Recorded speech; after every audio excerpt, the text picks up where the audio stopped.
Yo, it's OG Lava right here on Fam TV. Just remember the 3 P's. If you want to be popular, you gotta be positive and progressive. Wow! Fam TV, OGLava.com. This is Bigly, the one and only, and you're watching Fam TV. I am Naomi Nwanyoma Hatshepsut Abiola, and you are watching Fam TV. Peace to the world. It's Black Youth Jobs, and you're watching Fam TV. Big up to Fam TV.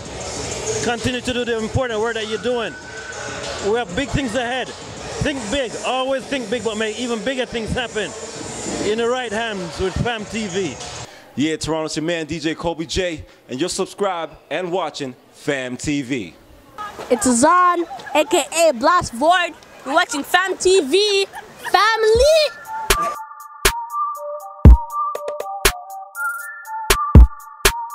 But that picnic one, there's another one where they used to pick the people's children. Of course. Yeah. Of course. Okay, I want to read something. This what I have here is taken from an organization called Science and Spirituality. These talks are given by President Marcel in the art of spiritual meditation by the name of Shantidra Singh Ji Maharaj. And he wrote Transforming Life Through Meditation. And he said, now more than ever in humanity history, we need a spiritual transformation of the heart. The world needs people whose hearts are awakened with minds guided by wisdom. Inner competitiveness practice is universally recognized as central to the development of such people. To succeed, laws and resolutions of peace, justice, and human cooperation require people who embody peace in the very core of their beings. Such people transcend ethics, religious, gender, and national differences. What separates us from one another is what separates us from God. What brings us together with one another also brings us together with God. Meditation awakens the heart that qualities that form our underlying unity. See? So part of what he's saying here is we need to transform ourselves to that spiritual unity, the heart, so that we can transform it to each other. The meditation part is to bring you in one with yourself and with the Most High, because God resides in every heart. It's just to make each one conscious of it, that they can lead a spiritual life of peace within themselves, of love for the other people, for the other fellow people, and to create the unity within the community. Right? So the transformation through the spiritual life is through the process of the meditation that brings us together. And that's what the community needs. It needs spiritual guidance. Okay, hold on, elders. It's so easy to say what we need. Okay. Now, what I want to do is I want to kind of ask. I want to point out the young people in the group. Young people. You know, I see some young people, and I would like to hear what they have to say about spirituality and cell phones, and you know. So I want to do that because we always have a dichotomy of elders and young people, and the elders usually have all the wisdom, you know what I'm saying? But the thing is that there's always a gap that is I don't know, have you guys been listening? I get started. All right, because in terms of cell phones, in my opinion, and technology in general, so I'm doing information technology in school, so I'm learning a lot about technology, and it's been my interest for years, since I was maybe 12, you know, I've been coding and doing that kind of stuff. So with the internet and coding, like when I was 12, I made my first website. So as you guys know, it's the information age right now. You know, so a lot of us in the past been learning our information through books, but the reason why it's information not age now is because we're learning information through different mediums. One being the computer, You know, so being able to create your own website, every single one of us being able to create your own website, it gives people access to not only be forced to choose a certain book, but I can learn stuff that you publish, you know? So it kind of made it easier for individuals to publish, you know? I can learn stuff from Dre, you know, if he posts up a website, instead of going to the libraries that we had access to in the past, where they're the ones who put the books on the shelf, you know, or there's a certain group of people that put books on the shelf. Besides that, also in terms of technology, I would say another thing is I see a lot of people waking up in Africa. Now they're just starting to get cell phones in Africa, you know, and using the internet. And to be honest with you, the conscious level, I would say in Africa is even higher than it is over here in Toronto. You know, I see the kids posting stuff every day, you know, the younger generations, in Ghana specifically, the children, posting stuff every day. Not necessarily the children though, because I would say the younger, you know, the young adults, youths, you know, posting stuff every day. Like for example, this morning, you know, they were serving food on the newspaper, and a lot of the younger adults said, that's not wise. Why are you eating stuff off of a newspaper with ink and stuff like that, you know? So they're informing each other on the internet. A lot of people are seeing it. It's spreading out massively, you know? So that's just my piece, you know, in terms of technology. Okay. Young ones, do you guys have cell phones? You guys have cell phones? What do you think about cell phones and blocking cell phones, blocking your spiritual connection? Do you have anything to say? Nothing, not even one thing. Do you have anything? Ideas? Nothing? Okay. So usually they don't want to let us know. Do you have anything to say? Nothing at all? You sure? I mean, about the cell phones and things like that. Yeah. They are a tool. They're a tool to be used, but they are a tool that's also in heavy abuse. Yeah. And it's not because the cell phone itself. If the cell phone was what it was, and just had information, and just had numbers and people to call, that's all it would be used for. It wouldn't be on our laps. It wouldn't be in my hand all the time. Yeah. But it becomes an entertainment device. So when you add something that's portable and entertainment, or media, or just recreation period, to it, it becomes an abusive substance, you know. The thing about the phones that mainly has people having it in their hand isn't the internet, it's Facebook, it's Instagram, it's things that we are taught to look at and focus on our lives. That is our life. I am now virtually I'm living two places at once. Yeah. I'm living here on my feet, and I also live on a place called Facebook. Yep. I have to keep in contact in case someone told me that someone said something about me on Facebook, like it's important.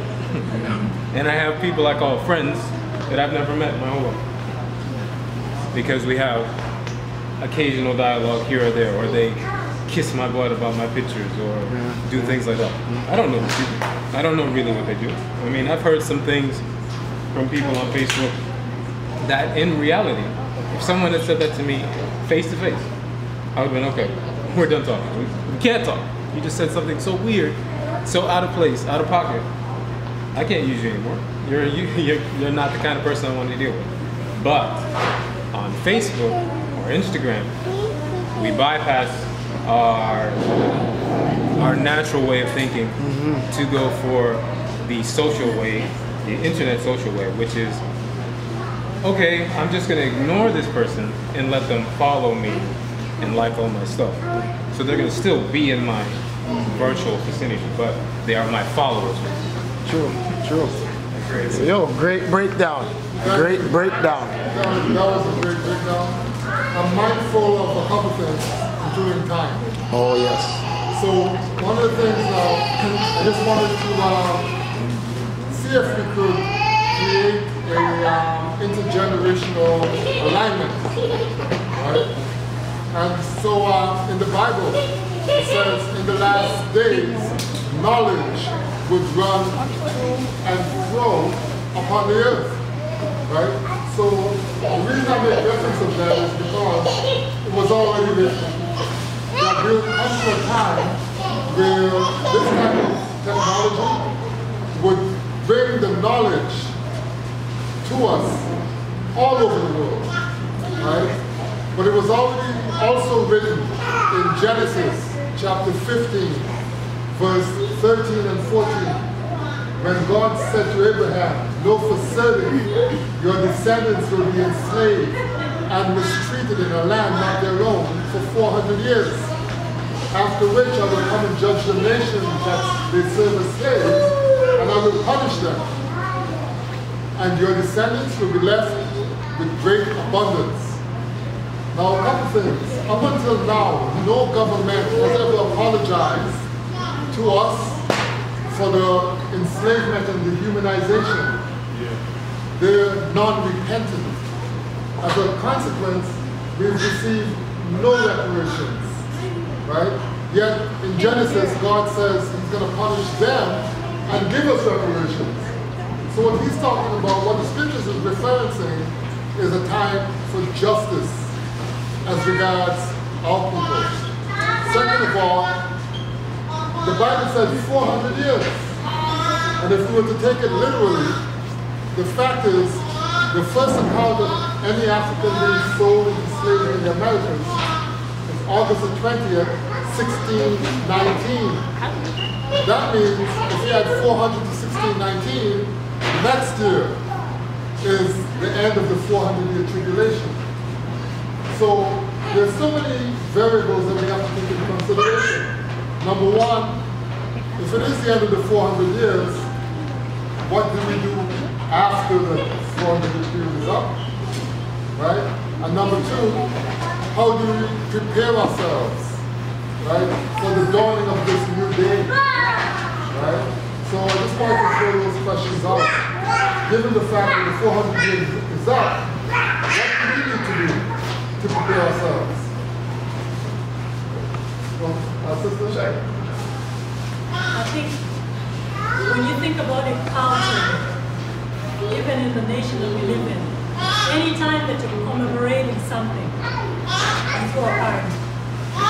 So I'm not just saying that simply because, okay, we'll have things, we'll have dance, but because these very things are tokens, they're little symbols of what actually happened. So when you celebrate your birthday, people might bring you gifts.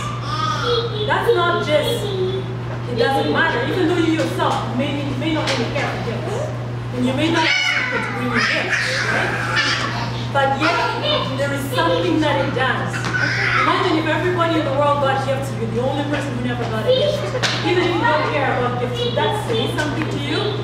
In your mind, it would. If you don't really care about gifts.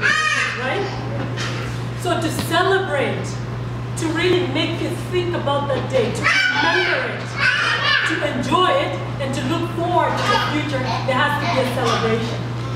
So all that celebration that we have to do, I think we have to do a party. Okay? So we ourselves here need to prepare for that. And I think there has to be, remember the two things they said if they could take that away from us, they would have us, spirituality and culture. We have to include both those two things in as diverse as it is. Because the culture is not going to be just one culture. It's going to be little pieces of culture open together like a fabric that has different pieces, you know, like a collage, right? We're going to have all of that put together so that we all feel included. Because as I said, if everybody brought a piece of something, put it there, we all brought a piece of something, added it, and they said, sorry, you can't. You can't. No, you cannot bring your piece of it here. You would feel left out, excluded. And you're not going to celebrate that party and look forward to the future or even want to build the future with the people. So we all have to have a contribution to it. So culture, let's make it as diverse as every single one of us is represented. And then two, include that aspect of spirituality. And I think there has to be, as part of the spirituality, there has to be a blessing. Just like we did today here, we did something physical. When you go and sleep today, those of us who saw this, it stays in your mind. Even if you forget it for a while, but sometime when it comes back, you're like, oh yes, that meant something. What did that stand for? This is what it stood for me. So we are a people in my country where I come from, Uganda, we say the eyes of an African, the eyes of a black person are in their hands. So if you want to show me something, don't just tell me about it and let me imagine it, which is okay. Show me and let me touch it. That's right. Let me feel it. Because when you do that, that's how we were created. When you touch it, when you feel it, you're a part of it, and it brings out the creativity in you. You know what to do with that right now. If I have to create something with that, but don't touch it, you're not going to do it. But if I say go touch it, feel it, do whatever, and create something, we all give everybody a little space, we would all come up with something different. So we need to do that, right? Like celebration. Okay. But I have one more point, just quick. What she said, right? Connection with spirituality. We also need to connect on an economic level. Because in the society we live in, it takes money even to create or to start to bring everything together. So you need money to transformation, to transform your life as a community. So I used to, just a long time ago, I started a bank account to fund business within the community. Classroom, the own educational classroom, where your children can learn from your history, your spiritual life, your cultural life, and your language, right? But because without that kind of platform, you can't really transform the life of the children into their culture. Because they will be dragged or pulled to school or the society.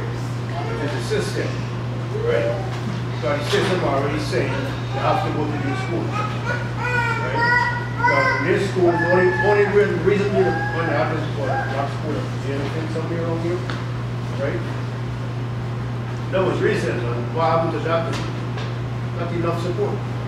And that's part of what lacking in the society, in the community, is the support of the people, economically as well, right? The complete spirituality would mean economic support. How much time more? Just the one quick. That's a good piece of evidence that they had brought up with the Afrocentric Institute. Yes, with the support and these things, but when I and I come together, in the first year I and I was the #1 school in the whole province, and then there's the higher marks. And higher marks is, and that is my life in a sense, as a prophecy, right? Higher marks is another example. When I and I come together, I and I commonly, consistently overachieve compared to the rest of society.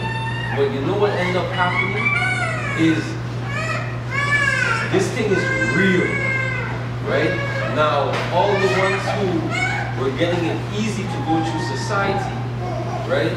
And in the end, it manifests that they never came back and even helped with one school, right? But people then who was growing up with that mentality already. The reason why today, especially in this community, why economics is key. You have two communities in this country that came up from behind you and has taken over so much that they push you into a small corner. They push you into a corner where the places for you to go and get a job today is becoming small. Because they don't hire you. Hold on. I have to cut you there because when it's the wording we have to, just like we shouldn't be saying kids, we can't be saying people came behind us or not, because who's to say, well, you can't define being behind when there's mental slavery and post-traumatic disorders involved. You understand what I'm trying to say? I will get to that. When they have their own community basis. We know all about African slavery. And we want to keep it. And there's other communities who went through their own kind of slavery, like in India, China. They've been under a state of communism, right?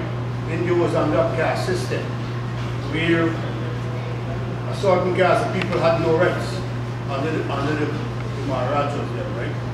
In China, under the monarchy, right, of emperors, there was peasants in their own country. right? So you have a people that come to this part of the world, right? As fought alongside the Europeans in the wars and all that. They came here a long time ago. But you were already here. Your people were already here, right? The native people were pushed out of one land, right?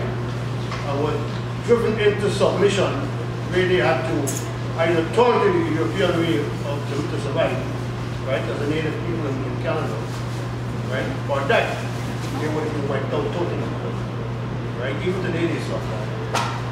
Economics is key. We're creating our own workplaces is essential, because those people, no matter, I don't care how smart you are, right? You could be at the level of CEO and all that. You have to work together to be able to do your job. Those two areas of people would not hire you. That's true. Right? Don't care how smart you are, they don't want you. It's true. Right? So this is why creating that monetary upliftment along with community is essential. It's key. It's key to come together, to keep people together. You have to create that. I agree with both. Both Dora and my brother gave David gave the answer to what we were looking for when we organized this gathering, right? Is to really get into proper alignment insofar as our spirituality, our heritage and culture is concerned, but also the economic component, because we know that poverty creates stress, which contributes to violence, right? And so today was just an opportunity for us to set a spark to get a fire going, right? And once that fire is blazing, we need to figure out a way, come to some consensus about how to prepare for this new day with a celebration, because remember, the tribulation is over, right? And so moving forward, we have to look towards abundance, which is economic wealth and how to generate it. So we have a follow-up gathering that we have scheduled for December the 1st at the St. Stephen's Anglican Church. It's just down the road. We've got the space. It's a sacred space for us now to speak about celebratory preparation and creating economic and sustainable wealth. Now, part of our healing journey is we're going to organize a team to go to Ghana next year for the year of return.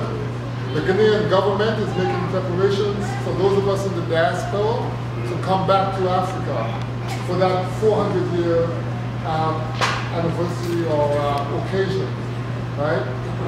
Brother Dre and some others in this circle are going to Ghana in December. You want to speak to that? Sorry. I just want to get an explanation. Oh. It's 400 years. It's our 400 years? Yes, so it's Ghana's hosting, welcoming us back after 400 years to say... Okay, so what it is that... I think it's visa-free. War and crime, mental slavery, power control over humanity. Set us on our shores, set us free. We can't be slaves no more. It's worse than the chains, the picking our brains, the killing the children, advantage of women. Fill us with courage. Extinction of races of people, a commodity to buy and sell, discard like garbage when there is nothing left to trade. Today it's slavery of the mind, slavery of the animal and kind. Free them from slavery. Set them free. Slaves no more, slaves no more. No more crying, my people. Spirits rebellious. Triumph over negativity. No more pain. Victory over the world. Unity of the soul. Victory over Babylon. Slaves no more, slaves no more. We are in control. I'll do another one. This second one, I call, I think it's I do this one because I'm a Rasta. And I call this one Rastafari. But it also applies to everyone. Here we go. In consciousness and spiritual bliss, we are Rastafari. With the teachings of His Majesty, we are living spiritually. With discipline and principle, we adopt in our lives. A vegetarian diet to keep our temples alive. Equal rights and justice, our daily practice. With love to all humanity, we are Rastafari. With thanks and praises in His name, Selassie I. In peace and goodwill to all and non-violence in our world, we are Rastafari. With economic independence and social guidance, to unite as one in peace and love, harmony and prosperity, we are Rastafari. The 12 tribes in Bobushanti, Orthodox and Nyabingi, and the rest of Rastafari. Love is the highest, so unite, because we are Rastafari. Jah bless, one love, Rastafari unite. Yeah, bless. Blessed love to all, Majesty blessed.